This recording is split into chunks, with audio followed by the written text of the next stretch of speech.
Ladies and gentlemen, thank you so much for coming to today's event. Delighted to have you all here. For those of you who haven't been to a Centre for Social Justice event before, welcome. It's great to have you here. If you don't know us, we are a think tank that exists to put social justice at the heart of British politics. We work across a whole range of areas, from helping to make sure that the poorest areas have the best schools, to supporting strong families, to getting people back into work. And we've recently set up a criminal justice unit because we think that actually in the criminal justice system are some of the people who need the most help to turn their lives around and be given a second chance. And we are absolutely delighted to have a stellar panel with us today. And the Minister for Victims, Youth and Family Justice from the Ministry of Justice with us here today, who is going to speak in a second. The way that we're going to do this event is I'm going to chair it, and we're going to have some 3-minute contributions from each of the panellists, and then a nice healthy time for Q&A. So please do be thinking of your questions as the event goes on. Ask any question that comes to mind.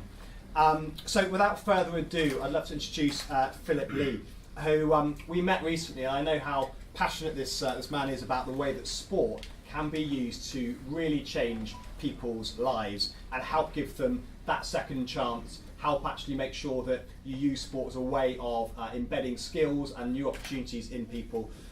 He has played himself at a very competitive level at both rugby and football, and unfortunately he's a QPR fan, but we won't hold that against him. Philip. Well, what a fantastic introduction. It's quite a small, intimate room, so I won't stand up. How did we arrive here today at this meeting? I became the minister with those responsibilities when Theresa May became the leader in July 2016, and it's actually a longer list. If you actually put the list of the responsibilities I have, it would be a pretty stupid title.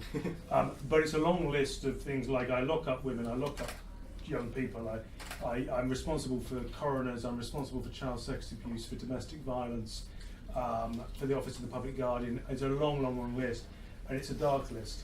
And it's not a particularly upbeat list. And in fact, the Justice Department has this challenge that what we deal with is actually really quite challenging. And there isn't much sort of light and uplifting sort of moments in a typical day.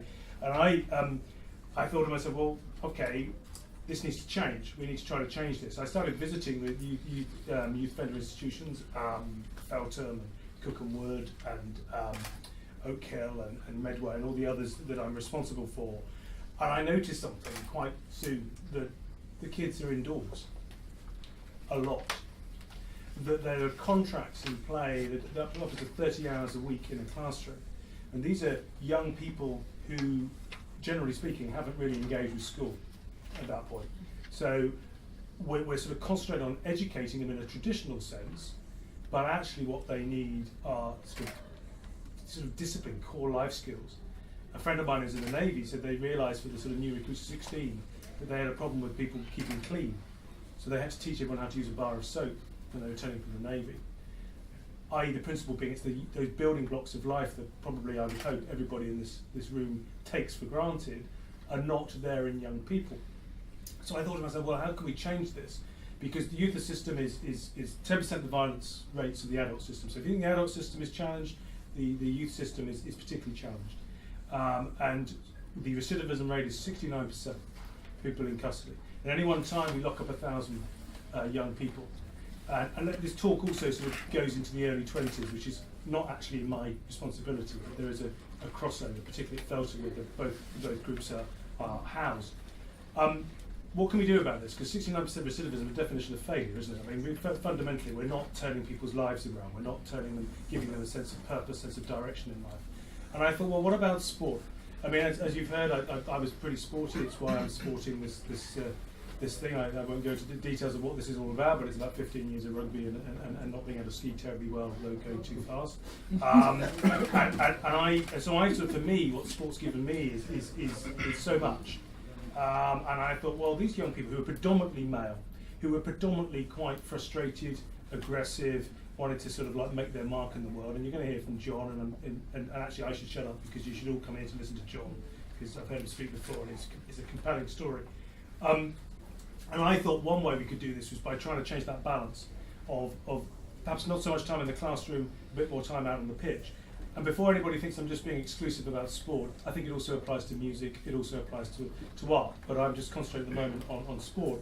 So I've commissioned an academic, Rosie Meek, from Royal Holloway, to do a sort of a report, sort of like an audit of where we are in terms of sporting activity in the criminal justice system, predominantly with young people, and then to come forward with some suggestions and some thoughts about how we could improve this.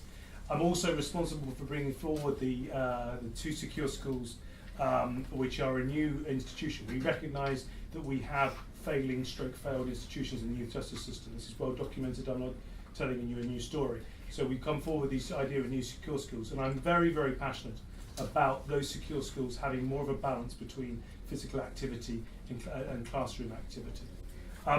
So we've done that. The report comes in, we'll probably around about January time that we'll publish. What I want to is basically to get to a point where these young people are given a sense of purpose and a sense of self-worth, a sense of knowing that they actually can succeed in this society of ours without having to commit crime. Which leads me neatly, and if you don't mind, I'll introduce John. I started looking at this and I stumbled across this chap called John McAvoy, who was at that point, I think you just published your book, John, and I saw an interview with him on Radio 5, I think it was online, and I thought this guy personifies everything that I think that we need to be about. John's gone from a tough start in life through a period of crime and come out the other side. You're going to hear about it, and sport has been what it's all about. It's all for him. It's all been about dedication to a sport. So without further ado, let's hear from John. Morning, everyone. Obviously, I've only got 3 to 4 minutes to sort of cram my life into a story. But I'm just going to start off and say I was not born a criminal. I wasn't born bad. My biological father passed away before I was born, and I grew up in a sort of single-parent household. I was loved. I had a stepsister, and what changed my life? When I was 8 years old, my mum's ex-husband come into our lives, and he took me under his wing because he didn't have a son, and he was a prolific armed robber, and he used to talk about money all the time, and I made a connection being quite a young kid that money was success in life. And he then started schooling me in the world, and his vision and the way he saw the world, everyone in this room was the enemy, the police were the enemy, the state was the enemy. I went to school, I started being disrespectful to my teachers, because to me, they were the enemy. When I was 18 years old, I made the decision that I was going to myself become a criminal. At 24 years old, I got 2 life sentences, and I spent a decade in prison. Now, during the course of this, I did not want to change. I didn't see my life as being negative. I didn't see my life as being destructive, and it only took my best friend passing away in 2009 that I looked at my life and I looked at it and I said I've done nothing positive in my life whatsoever. I just wanted to be successful, and I remember sitting in that prison cell and I knew from that evening I'd never commit a crime again in my life, but I didn't know what I could do because I gave up my education. So I went down the prison gym, I got on a rowing machine. I'd never been on one in my life. I got on it every single day, and that rowing machine was a form of escapism from prison. It got me away from prisoners, it got me away from being in prison, and that was how I was dealing with my prison sentence. But what ended up happening, I woke an ability up in my body that I did not even know I possessed. And it was only an amazing human being called Darren Davis, who was a prison officer. He walked behind me one day and he looked over my shoulder and he looked at the numbers on the rowing machine and he went, "They are so fast." And he went away and he gave me all these pieces of paper the next day and had all the world and British records on. I went on a journey then over the next 16 months and I set 3 world records and 8 British records on a rowing machine within prison. When I did that, what I realised, it was never about money. I just wanted to be successful and I thought success was money. When I broke those records, the first one, everything I'd ever wanted as a kid, which was to be successful, have a legacy, achieve something, be better than average, I then realised I could get that through sport. And I become absolutely obsessed with being the best athlete I could become. I went down that prison library and I read every single book. And what I was aware of, that these people were never aware of me before, when I was reading these autobiographies of all these athletes, I always possessed the characteristics to be successful. I was very driven, I wanted to achieve something. But when that is misplaced and put into crime, it can absolutely destroy people's lives. And I'm telling you today, some of the most intelligent, articulate men I've ever come across in my life are sitting in prison cells and they've not done anything with it. They've channeled them gifts into something very negative that's destroyed their lives. I got released in 2012. I was committed to becoming a professional athlete. That was my dream in prison.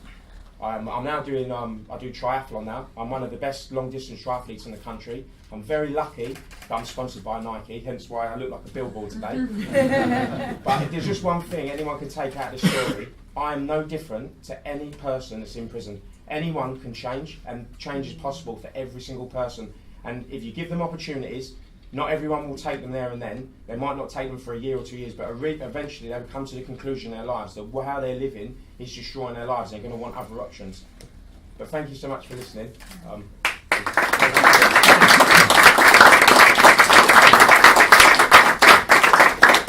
John, you got feeling like you were rowing. You absolutely got your time perfect, spot on. So well done.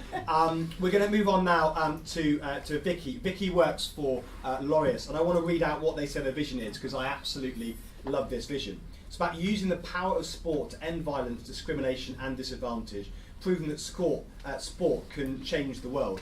And I know from Vicky's past, her commitment to this cause knows no boundaries to the extent she once dressed up as a banana at Wembley Football Stadium?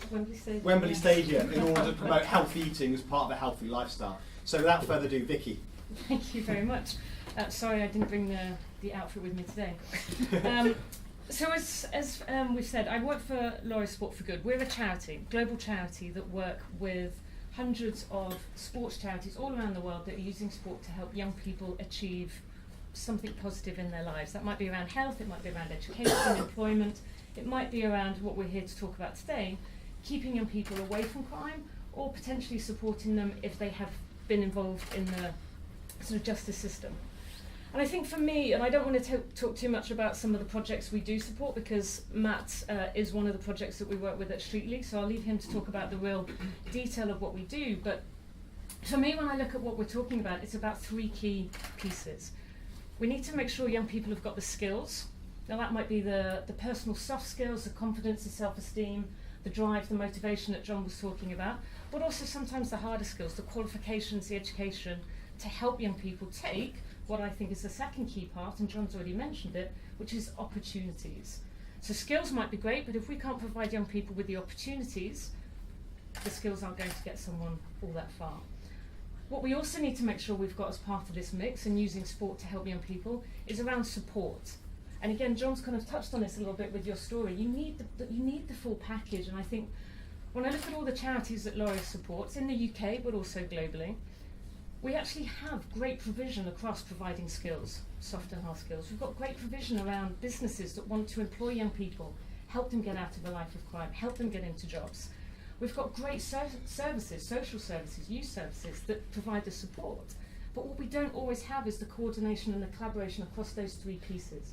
And I think funding is absolutely something that's key because charities can't operate without them, youth services can't operate without them. But I actually think what we need to be thinking about now is how are we smarter with that funding and how are we collaborating and coordinating that piece? Because I believe the provision is out there. I think we've got the organisations, the charities, the businesses, but now we've got to think about how we piece those pieces together. Fantastic. Vicky, thank you so much. So moving on from that, Matt Stevenson-Dodd, he is a social entrepreneur, the CEO of Streetly, which uses sport predominantly to look to tackle youth unemployment. He was recently named by the Guardian as one of the top charity CEOs to follow on Twitter. So if you get your phone out now, we won't be on board. Please do just follow this man. And you can tell why. I looked through his Twitter to try and find something incriminating, and there was nothing. So you've really worked out how to do it right. So well done. But Matt, we'd love to hear some thoughts from you. Thank you. Good morning. So I'm Matt Stevenson-Dodd. I'm Chief Executive of Streetly. We use sports to help young people get jobs in the most disadvantaged areas of the country. Last year we helped 1,553 young people going to work. Work education and training, about 70% of those went into work. About 59% of those young people stay in a job at 6 months, so it's reasonably high compared to other projects. In terms of young offenders, 258 young people came to Streetly last year with a criminal record before they started, and 115 progressed into an outcome. So it's about 45% positive outcome. Now that for us is where their life starts to change. You know, as John was sort of saying, you need something to really focus on. But if you're working and you're staying in a job for more than 6 months, you're in a habit of work, and that can change a life. So for us, sport very much is the hook, and it's the glue. It's the thing that holds everything together. When you get a young person to become part of a team, that team can then take them on and do amazing things. You know, when people are going for jobs and they're getting knockbacks from not getting the jobs, the team is there to pick them up. And sport can teach discipline and communication skills and everything that you need in the world of work. But I think we also need to be realistic about the limits of what we can do. So last year we took a really brave decision in our annual report, and we talked about all the young people that we couldn't help. So rather than this just being a report that said we're amazing at everything we do, we said there were 109 young people who came to Street League for help and we couldn't help them. And in doing that, what we were saying was charity work should be really difficult. We should be on the front line, we should be challenging ourselves and taking risks. And when you take risks, you don't always get it right. So that for me is an important message for every charity, but also for sport. Sport is very, very powerful, but we need to learn from our mistakes. Matt, thank you, that's fantastic. Can I ask a little follow-up question now and abuse my position as chair? I know you've done a huge amount on this to gather the evidence base for the fact that sport isn't just there for sport's sake, but can really change people's lives. If there's people out in the audience who think, I like sport, I think it's fantastic, but where's the evidence base that this is an area that Laureus and government and others should be investing in? Where would you point people towards? Well, I mean, I think what we've done at Street League is spent 7 years actually trying to measure our impact. So rather than just telling you how many people play sport with us and hoping that says amazing things happen, what we're really interested in is actually what happens at the end of sport, what is the impact and the outcome. So you then need to know who came into it, what were their the backgrounds, what happened to them, where did they go to, and did they stay in the outcome long term. And I think that sort of level of analysis is what you should be looking for from any sport project. Okay, fantastic. Well, our final speaker before we open this up to questions is Mohamed.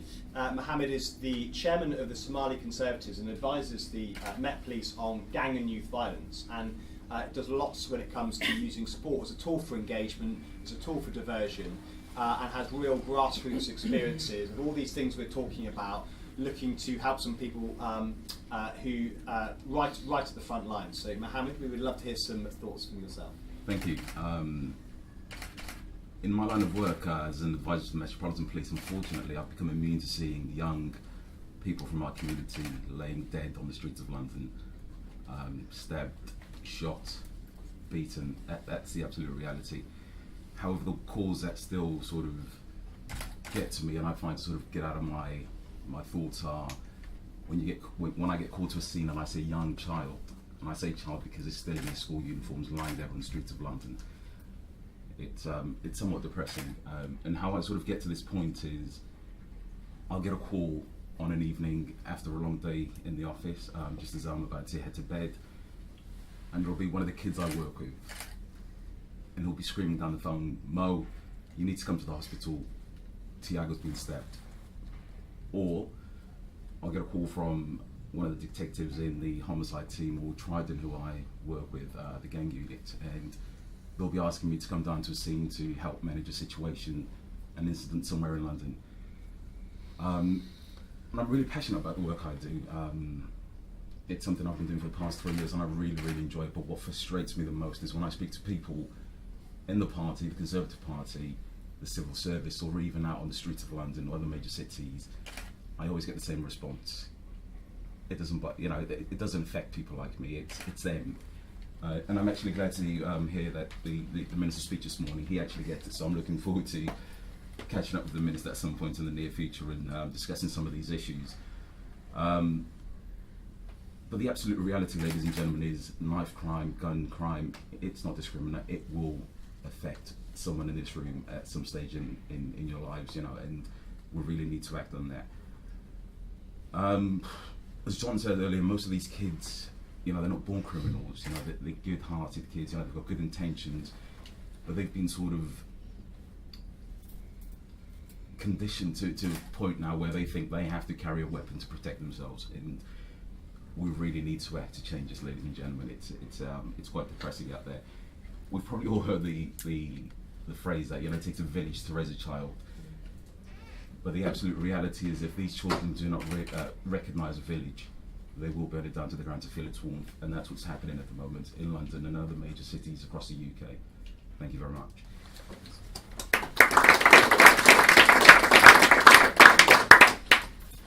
I want to go to his chair just to ask John the first question.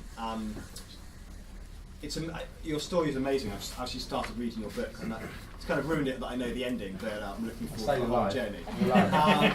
And one of the things that impacted me is how randomly you came across a rowing machine and thought, I might as well give this a go, and you just happened to have to excel at it, and lots of things seem to have fallen into place to make that happen.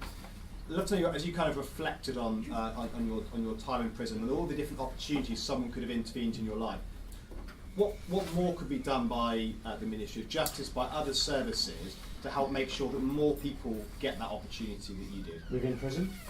Let's start within prison, but elsewhere as well.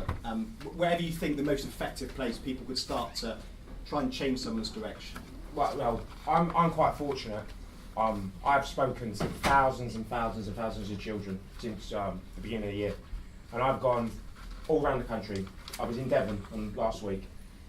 I went to a referral unit in Devon, and there was 30 children in there, and they were brilliant.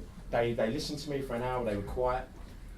And when I was leaving, I was talking to the tutors in there, and they had 10-year-old children in this referral unit that had been expelled from mainstream education.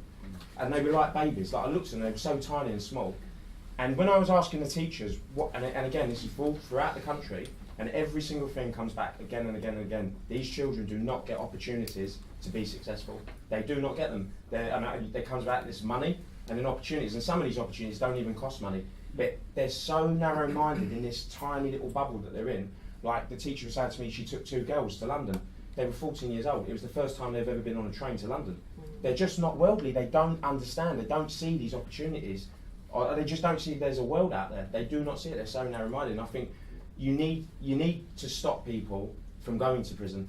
Instead of trying to address it when they're in prison, to give them the opportunities before they've even got to the point where they're already in custody. Because you know, the more you go in, the harder it becomes then to fix people and then stop them from going back in. Do you think there's more that can be done in prison as well to make sure that more of those opportunities come around? Because you will always have some people who end up there. Yeah, there is. Like, again, sport played a massive role in my life in prison, and without it I would not be here today. Like, I would have died. I would have either died physically or I would have died by default by spending my whole life in prison if I didn't realise I was good at something in my life.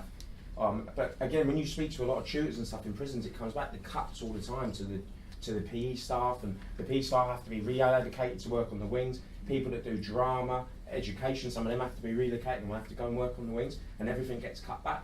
And I think, it comes back down to money, but and also the guards, the people that are in these environments. Like, without a prison officer that was willing to give up his time and come into work for free to help me do the records, I probably wouldn't have done a lot of them. Fantastic. Well, we're going to open up to a few questions now. If you've got a question, if you could say your name and where you're from, that would be great. Who'd like to start? Yes, gentleman here. Hello, my name's David Jackson. Just a question for John. I'm an ex-police officer. I've set up my own sports coaching business, and we've just set up a community foundation to try and do exactly this. What age did you start committing crime? 15. 15. Yeah. So, what could we do to boys and girls around that age, or what could have been done to you at that age to get you away from crime? Because I know from experience that telling a 15-year-old to not commit crime Doesn't work. Somebody who's in Armley prison in Leeds, who's 30, who spent most of their life in prison, suddenly, this is all wrong, shouldn't be doing this. What could we do what could we do to you at 15 to try and make you think, actually? Do you know what? As crazy as this might sound, I probably did not have one positive male role model in my life at all. Nothing. There was no one. And again, when I go and do a lot of my talks and stuff, and you hear it again, like these vacuums that you all probably know better than anyone in Manchester. I was in prison with a lot of guys from Manchester and from Salford, and they was all in there for armed robbery, and they was all in there for drug trafficking. And you notice that when there's no community in these disadvantaged areas, that vacuum gets filled up by gangs, and that vacuum will get filled up by the most strongest alpha male. And normally, strong, loud alpha males are normally criminals in that environment, in a sort of disadvantaged area. And they are like beacons to children, young boys, young males that are grown up and probably their father's not been in their life, and they get drawn to it. And I think in those areas, that there should be more investment in the area to put in maybe a community hall, football field, and put positive male role models in those areas so those kids get attracted to them. And a lot of these kids just want love. They just want to feel like people love them and they've got someone there to talk to, other than being part of a gang that they feel like they're getting that same sort of that love from. Yeah. Mohamed, is this something that you've seen as well?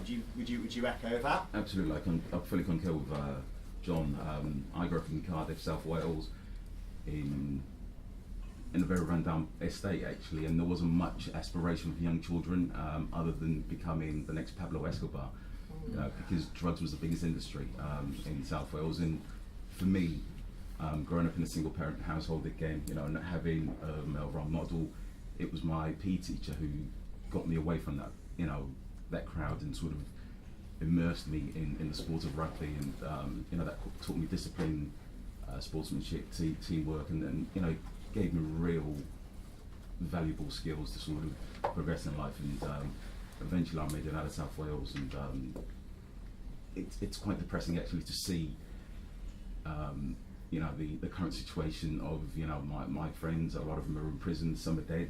By the age of 16 I'd lost 3 of my best friends.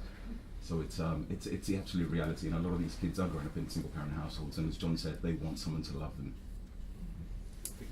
Yeah, I was just because all of these things are obviously part of the problem, but I think the solution actually is there, and that we have facilities. There are sports facilities in our communities that are either lying unused, and that those that work within the charitable sector will know this, that are charging so much that those that want to provide the projects that would have helped John maybe find those positive role models before he committed into a life of crime, they can't afford to use them. One of the projects that Laureus supports in Luton is working across 2 of the sort of hardest estates in Luton.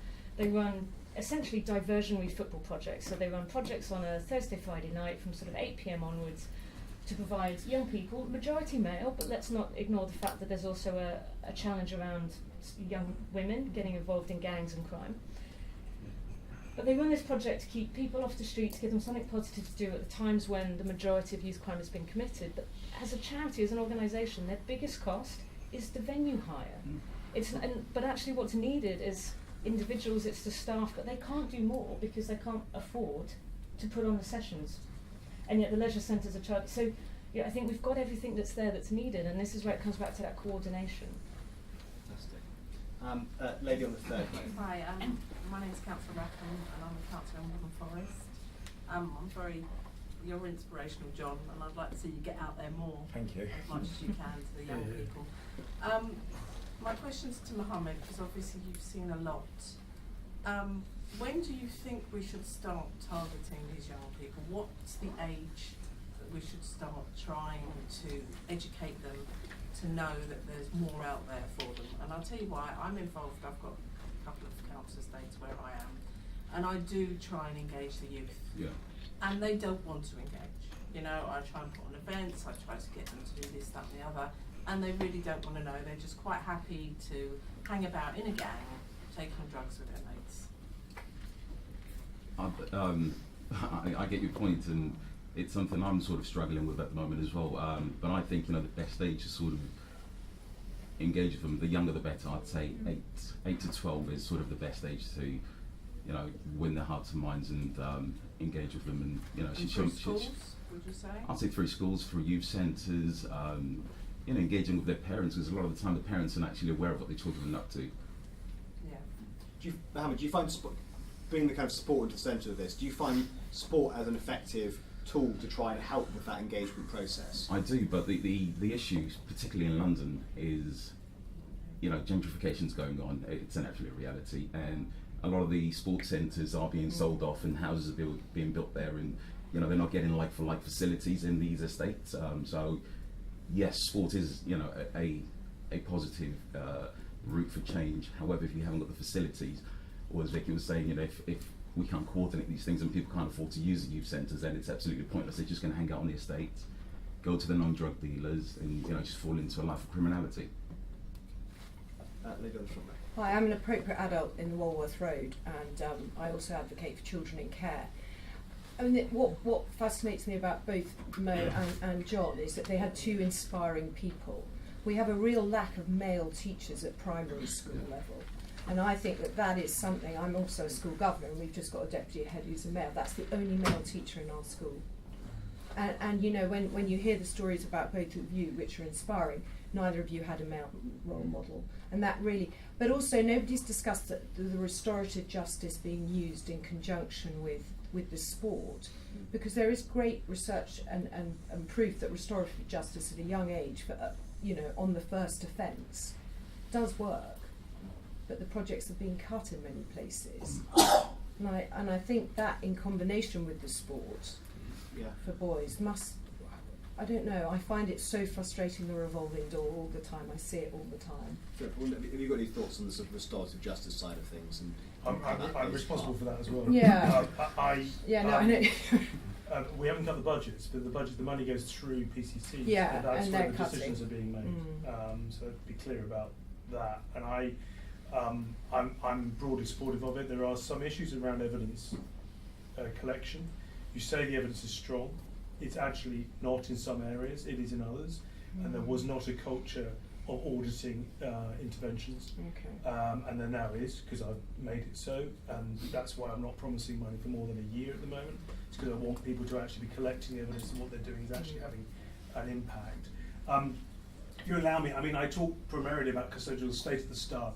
Actually, what happened when I started talking about this thing was we found out quite a lot, and I can see some of the audience, doing work in the community to try to prevent people actually ending up in prison, or people who've been in prison and come out to stop them going back.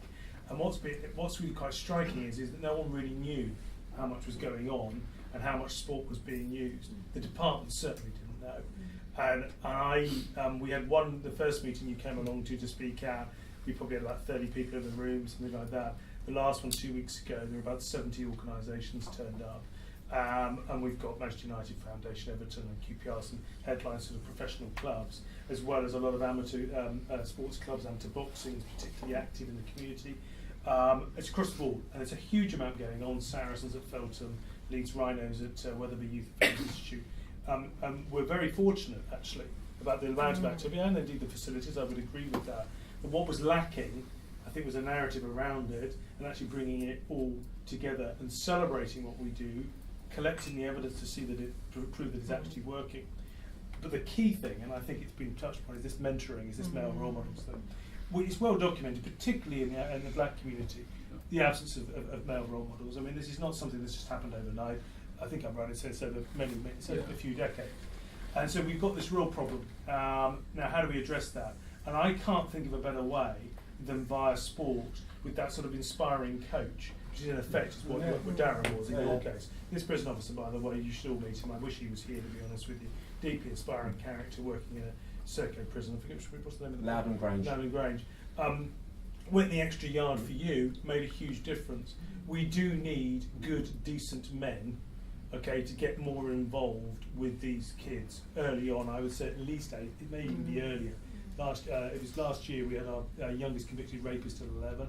We've got a real problem with the trend of crime taking place within the system at the moment. We're trying to anticipate where it's going. It has to be probably at least 8. I mean, I would say it's possibly younger, actually.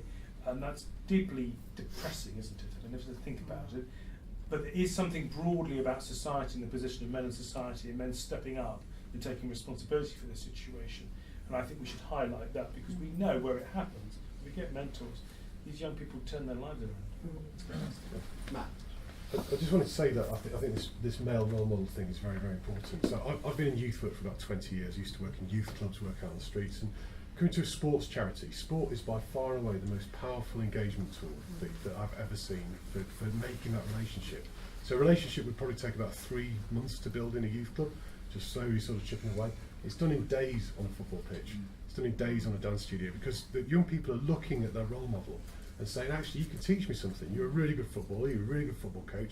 I want to listen to you. What I think doesn't happen all the time is you then have to take that relationship onwards. What does it result in? What's the end game? And CSJ research, it's worth saying, backs up one of our big lines of work is supporting strong families, and a big part of that is the role of fathers in society. And this largely came out, we did a bit of a survey and looked at some of the data a few years ago. that showed that there was over 1 million children in the UK who has no meaningful contact with any father figure, and meaningful contact included 2 emails a year. So that is the level that we've got to. So we see that as a big reason to look to make sure that male role models have a bigger place to play. Gentleman in the second row. Yeah, name is Ali Sajani, and I definitely relate with John as far as sports and channeling my frustrations and stuff like that. I've been a professional athlete myself, MMA in the US, and it definitely helped me channel the negativity, turn it into positivity, and save my life as well. We're talking about male role models, and having worked as long as I can remember with kids and young adults and stuff like that, I don't think the problem is so much a lack of role models that are out there. I would say they are out there. I'm in touch with them right now, and they're willing and ready and able to step up and do what they need to do, just like John and Mohamed. I think the problem is the funding, and I was going to ask Vicky this question, and you mentioned there is funding and it is available, but I don't really see it. I don't really think that it's accessible, because I've got people right now on my doorstep in Kensington and Chelsea that are willing, ready and able to step up and be a role model, but they don't have the funding.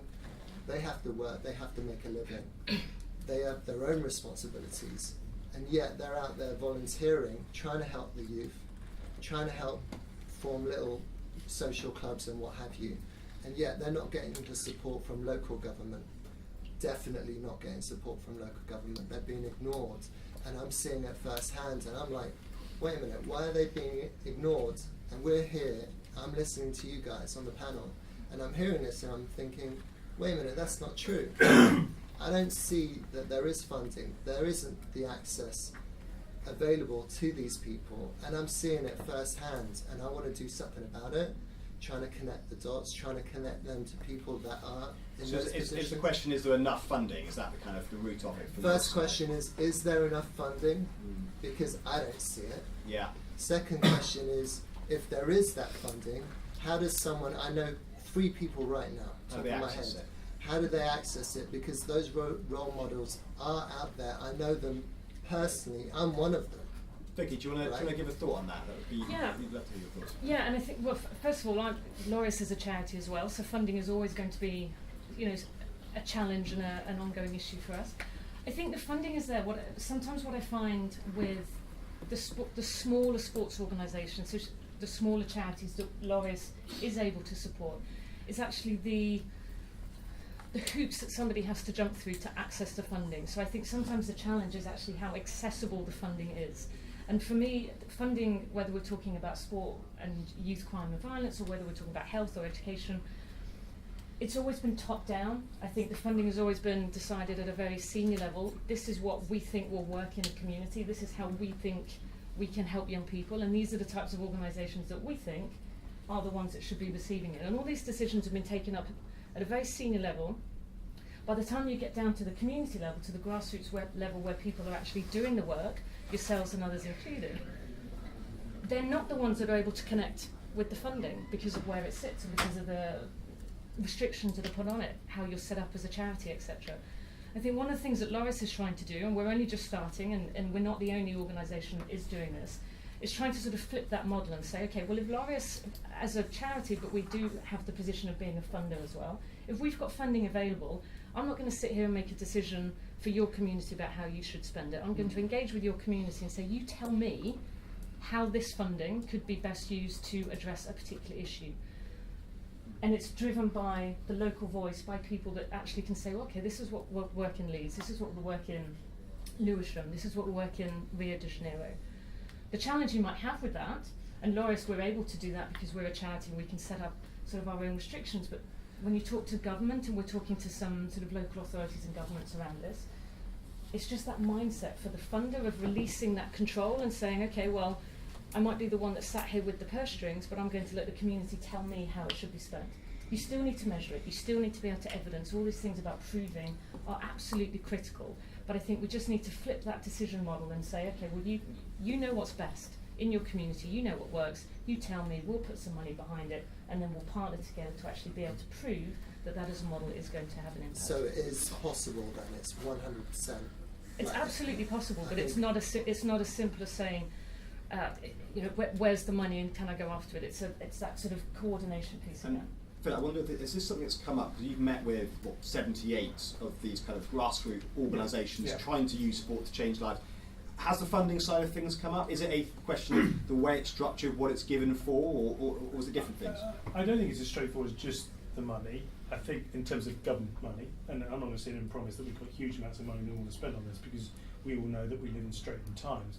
However, what's quite interesting is the number of private sort of companies, sports clubs, professional football clubs and things, who are interested in getting involved in this space. In West London, Queen's Park Rangers and Fulham do a lot of stuff in the community, and also are tied up with doing work down at Felton. Saracens, I've already mentioned, down at Felton. And David Dean, and football sort of supporters will know David Dean of Arsenal Football Club days and running it. I mean, David's been off his own back pairing prisons across the country with professional football clubs going around the country. There's an appetite from clubs, professional clubs, to help support here and provide mentors. Saracens famously, they take their kids at Felton, they follow them through, then they go out on the outside, and then they mentor them. They buy them a suit, they give them interview training, and then they sort of like. And one of the officers down at Felton, it was quite funny actually. One of his ex guys came back to Felton to play a match against the team, and he was then working for Virgin Media. And he said the bugger was being paid more than and it was somebody who'd come through this sort of Saracen sort of thing and be mentored outside and then given a start and told to get on with it. Money's always going to be a challenge in this area, and there's no doubt, but I've been really quite encouraged, quite inspired by the number of people who have money or have bandwidth to be able to provide coaches and mentors. So it should be possible to do what you want to do. Fantastic. We've got a few minutes left. We're going to take questions two at a time. If you can keep them short to the point, so we get as many in as possible. Jane, I think you were first, and there's a gentleman at the front. Jane Ashworth, from Chief Executive of a youth sport organisation called Streetlands. I think Philip is being too modest. I think we've made tremendous gains from the world of sport and youth justice in the last few years, and only a couple of weeks ago it's been agreed, as Philip knows, and this is where he's being modest, £500,000 has been put up from the Home Office to connect the learning from what we actually know about what works around referrals from yachts or courts or whatever, about the role of sport in early intervention and the role of sports in community safety preventative work. £500,000 has been put together so that we can connect those two as part of the professional disciplines of yachts, local authorities, sports workers and so on. So it's not the end of the game, but it's tremendous improvement that we can catch up and institutionalise that which we already know. So my point to Philip is, are you too modest? And at the front, we appreciate that one. My name's Mike Balshaw, I'm from Preston. In Preston we have a Preston Sports Forum. We have 106 clubs and growing. We have a system of satellite clubs. So clubs in affluent areas, we try and set up satellite clubs in deprived areas. Yeah. And there is funding for that. My personal sport is table tennis, and we set up our own 8 different teams. Okay. So there is lottery funding out there. So you're saying there's enough, you feel in your areas, there's enough funding to be able to do some of these things in these areas? The council cut our budget completely due to the cuts, but we now have more money. And we just found it from different sources. Well, two good news stories there, I guess. We'll take one more question, I think, in this 3, because I think they might be quite quick on that. One problem that we do have is because we engage with the learning disability sector, we can't mix sex offenders with that group, and that's a frustration for me, because we'd really like to get involved. Because I feel that we spend a lot of money getting people off drugs, and then we don't spend enough money filling the vacuum. Lady on the front row. Thank you. I just have thoughts about role models. Particularly, it's very opposite being in Manchester, but I speak as an Evertonian. But why don't you approach individual footballers, perhaps not Wayne Rooney in the circumstances, but I mean, these footballers have got acres of time post-lunchtime when they finish their training. They've got so much money, it's just almost unbearable to think about it. And I know that the clubs, football, rugby and cricket clubs, do a lot of work in this field. But why are the individuals not tackled? I mean, isn't it who is it, Balotelli, that used to drive around in his snazzy car, handing out cash to students? He'd go down to the Students' Union in Manchester, and whatever he hadn't crashed, and actually give out notes to the students, and that's part of his sort of thing, really. Well, why did you get? I mean, I find it's so obvious in the big cities where there's, you know, if you're in, you'd have West Ham, you'd have Tottenham, or Arsenal. I mean, and I'm sure you do get support. We've got to move on. Well, I'm sorry, the individuals. Tackle the individuals. The three questions from that, summarising role it. models. One, are you too modest?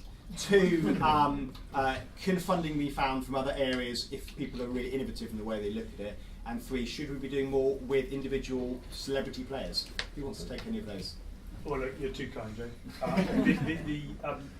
What you say, sir, about Preston is Britain is completely bathed in sporting activity and participation, and also the spectating. I mean, we're sports mad. Okay, it's all there, and I think you're right. I think there's a huge appetite for there to be more and for it to be used in this way.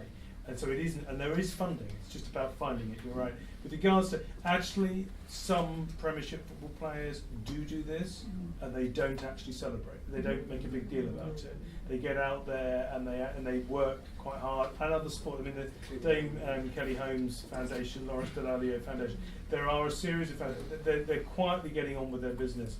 I actually think that the Premier League, because of the sort of the shenanigans of some of them, would do well to broadcast this a bit more, because they are actually out there, and they also try to use football players to mentor within their clubs. I mean, there was famously a chap at Manchester United who was a member of a gang on Moss side, and they used Rio Ferdinand to try to mentor this kid, and it didn't really work, unfortunately, for him.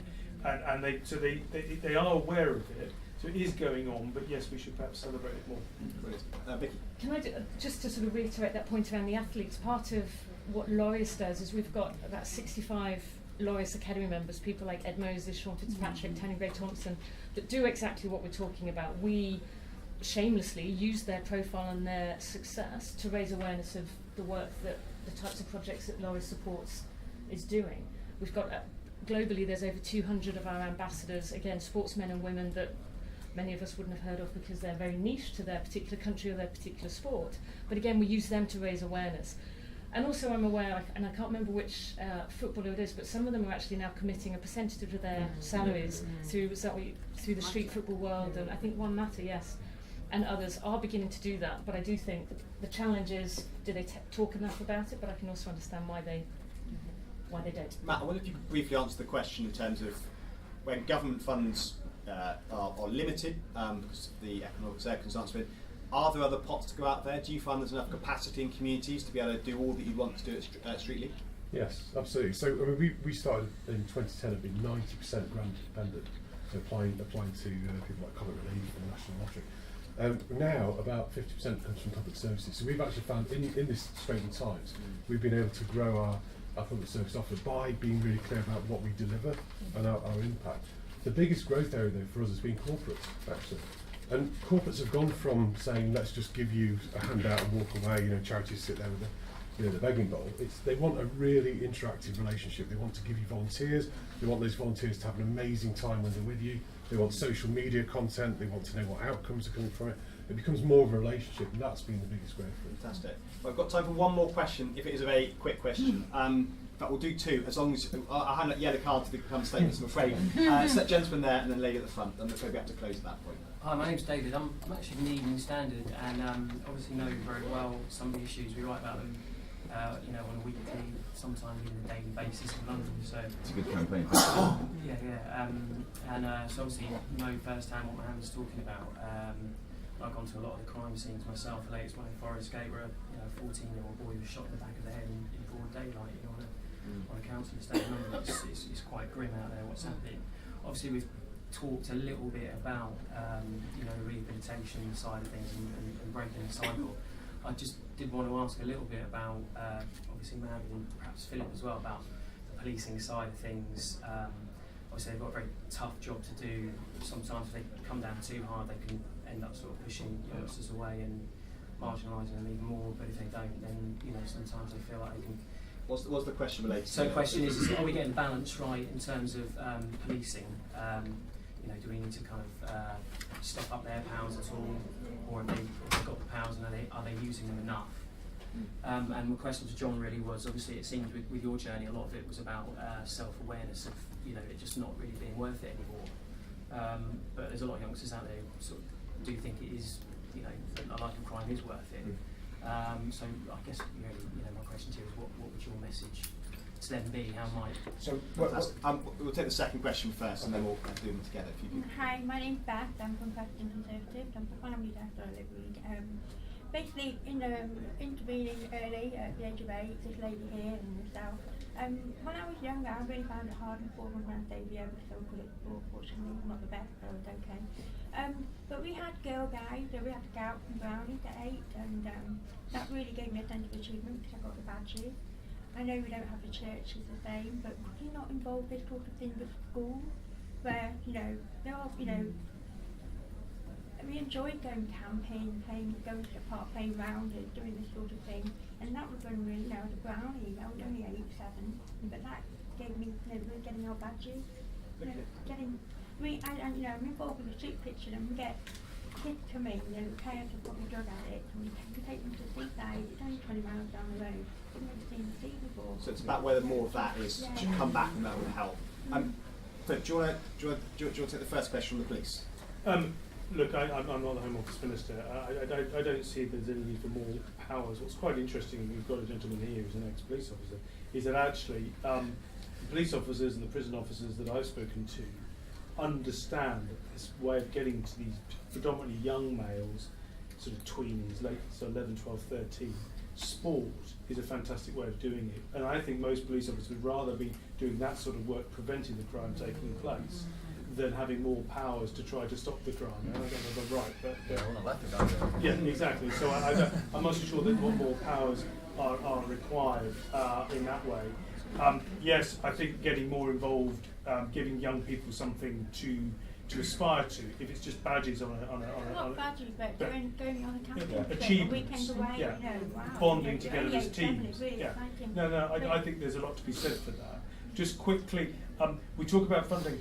This chap got on a row machine that was £1,000 concept 2. I'm not using it so much at the moment, but it wasn't a lot of money, was it? The piece of kit, it's £1,000. What he actually needed was the opportunity to use that piece of kit, and then most of all was somebody believing in it. Yeah. Okay, that's basically the investment. It was Darren believing in it, wasn't it? Yeah. And I think we're going too much about on funding because we've got a lot of equipment, a lot of clubs, a lot of facilities across the country.